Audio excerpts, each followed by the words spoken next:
The Grammys turn 60. Hi, I'm Tanya Hall for ZDNet, and joining me is Evan Greene, the Chief Marketing Officer for the Recording Academy and their big event, the Grammys. Welcome, Evan. Hi, Tanya. How are you? So great. I'm excited to talk to you. It's a very busy time. You have a very big event coming up, but you work for an organization that does a lot more than your big event. So I want to talk about that first. What does the Recording Academy do? Well, what most people don't realize about us is that we are a nonprofit trade organization that not only serves the music industry, but music creators all across the board. And ultimately, our goal and our mission is to continue to foster an environment where music can thrive. And as the evolution of how fans and artists connect is changing, your life is probably very busy delegating and understanding and navigating those emerging technologies and the literally the market. How has it changed even over the last year as it relates to helping new artists and fans get into the music business or get understood?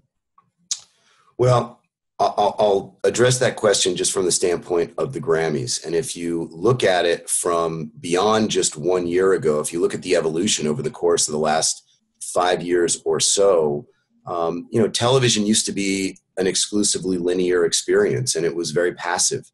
And now, given that there are so many platforms, there's so many different ways to connect, it really allows us to create a deeper connection with fans across the board. Obviously, there are real-time engagements happening across all social platforms and social channels. We have the official live red carpet streaming participatory experience called Grammy Live. We take people behind the scenes, all enabled by technology, and we're always looking to make sure that the experience is stronger, is more robust, and that we get people closer to the artists and the music that they love, and also making sure that we can get people close to the stories behind the music. So to talk a little bit about your big event, which is coming up in about 2 weeks, what has Nine days. 9 days, 9 days. So it's very exciting. This is the 60th year. Is that correct? Yeah, this is our 60th anniversary. And you're holding it in New York this year versus LA. Yeah. Has that made an impact on how you are engaging fans, or is that factoring in at all? Well, given that it's our 60th anniversary, it's a very special year. It's a milestone year for us. And we thought, you know what, New York has such musical heritage that it made sense for us to try and bring it to New York to kind of shake things up, to create a little bit more excitement. And what that did, beyond the complexity of moving a massive infrastructure like ours to New York for a one-off, it also gave us a whole new level of excitement and enthusiasm to try and harness and tap into.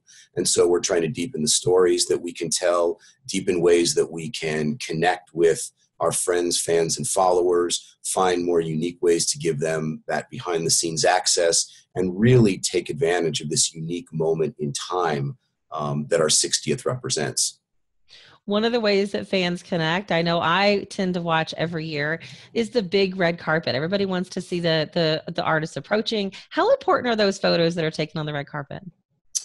They're very important. I mean, they give us an opportunity in real time to connect with fans all over the world. And frankly, if you look at celebrity photos all throughout the year, there is a really good chance that many of those were taken on our red carpet. It's one of the most famous carpets in all of entertainment. And if you look in the pages of People magazine or any other entertainment-based publication or blog or website, very often you'll see our gramophone in the background of artists and celebrities on the red carpet. So it's a very important piece of what we deliver on Grammy Sunday. And this year, for the very first time, we've partnered with IBM Watson to integrate AI into that workflow. As you can imagine, there are many, many photographers shooting. We have tens of thousands, sometimes well over 100,000 photographs that get taken on our red carpet.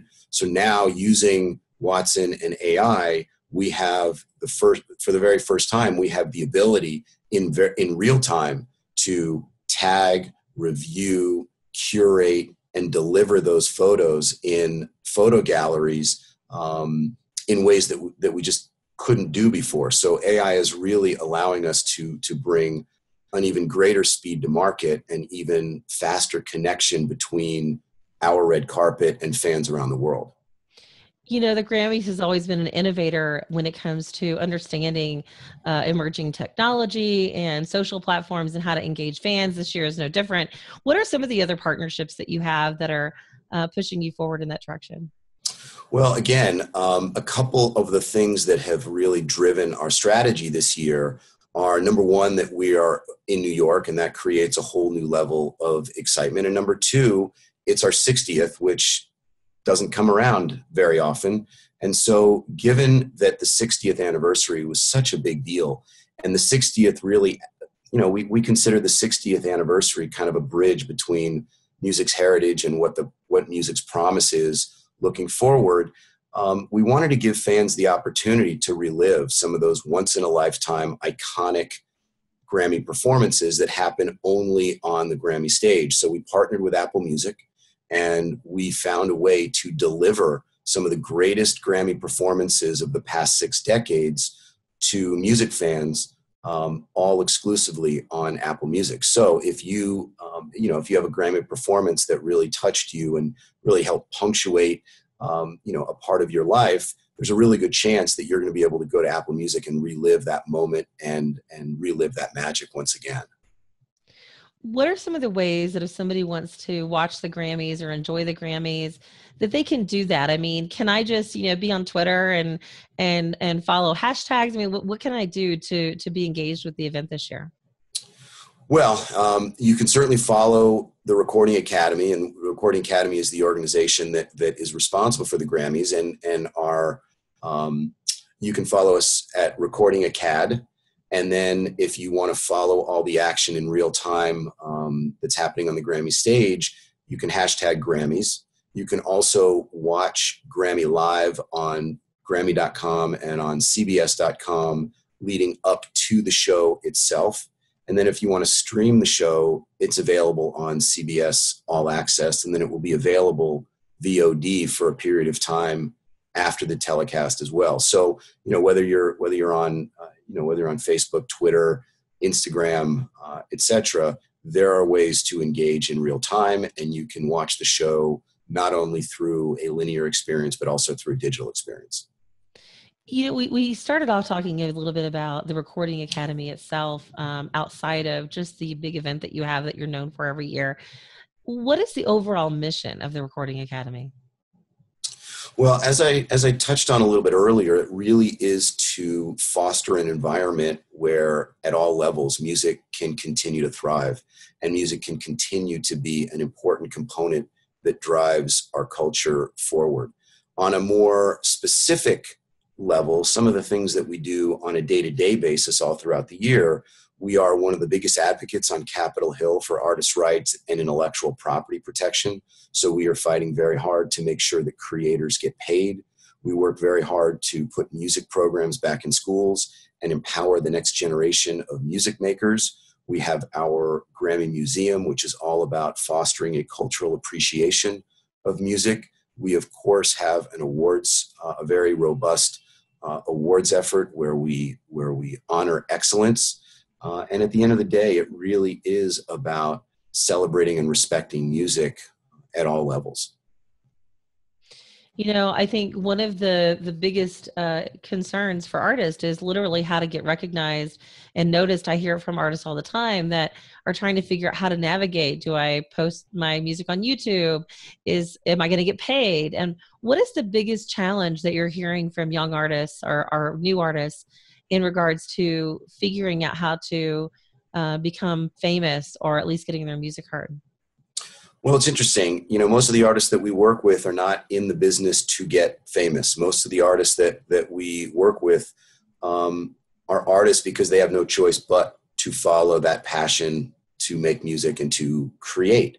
And one of the biggest challenges right now is that there is so much. Here's the thing. There's never been more music available to more people across more platforms than ever before. But the flip side of that is that there's never been fewer people getting paid to make music. And so the idea of following your passion has to also be coupled with being able to make a living and support yourself through music. And so that's really the challenge of young music makers, is how do they turn this into a career that will sustain them?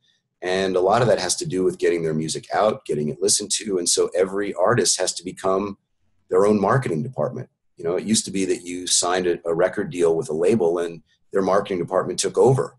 Well, now you need to do a lot of the heavy lifting to break through and, to be able to get noticed, because getting noticed is going to be a critical step towards finding a way to monetize your passion. Well, I know that's an evolution of music, and certainly that's changing a lot. So, okay, the Grammys are coming up in, as we mentioned, just a few days, in fact. And I know you listen, Evan, to a lot of different types of music, but come on, who's actually going to win the Grammys this year? you know, without a shadow of a doubt, I'm not touching that one. Well, no one's listening. No, come on. Just kidding. Are you kidding? This is ZDNet. Everybody's listening. I've actually been to the place where you mentioned the gramophone earlier, and that's an iconic symbol. As many brands have, you have an iconic symbol that you can actually see and recognize without any text what it represents, and that's your gramophone. And I've actually been there to Ridgeway, Colorado, where those are made. How important is it to have that iconic symbol? And have you guys ever considered changing your brand like many others have in the past, and your logo? Well, a couple things. I think that question has two parts. Number one, are we interested in changing our gramophone? And number two, are we interested in changing our logo? About 10 years ago, we refreshed and updated our gramophone logo to be more reflective of the times in which we live, and to make it look a little bit more three-dimensional and forward-looking. And just recently, we completed a 3-year project where we looked very closely at our brand identity, at our messaging, and we've rolled out a whole new brand identity set of guidelines and structure all across the Academy, which really directs and dictates how we utilize our brand across all of our various initiatives and programs. And we've really created, an endorsed brand architecture, and we're adhering to that. As it relates to the statue itself, we think the statue really speaks for itself. Over the years, it has evolved in terms of the size of the base, the color of the base, it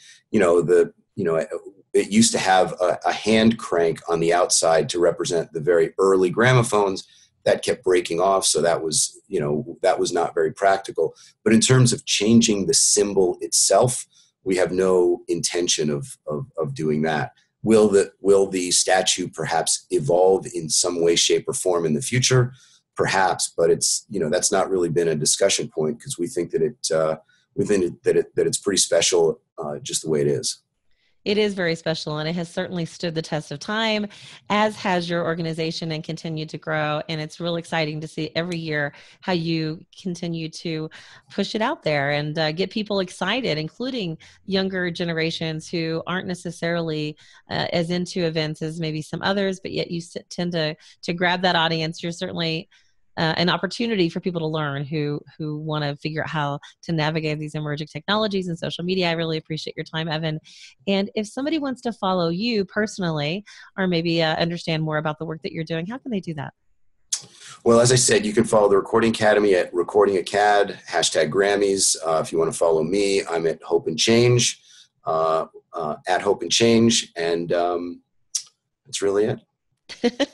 That's really it. He is very engaging. I hope that you guys do follow him and see what they're doing. Every year they tend to step up the game a little bit. You can follow me, of course, right here at ZDNet, or you can find more of my interviews on Tech Republic. You can also find me on Twitter at Tanya Hall Radio, or find me on Facebook by searching for The Tanya Hall Show. Until next time.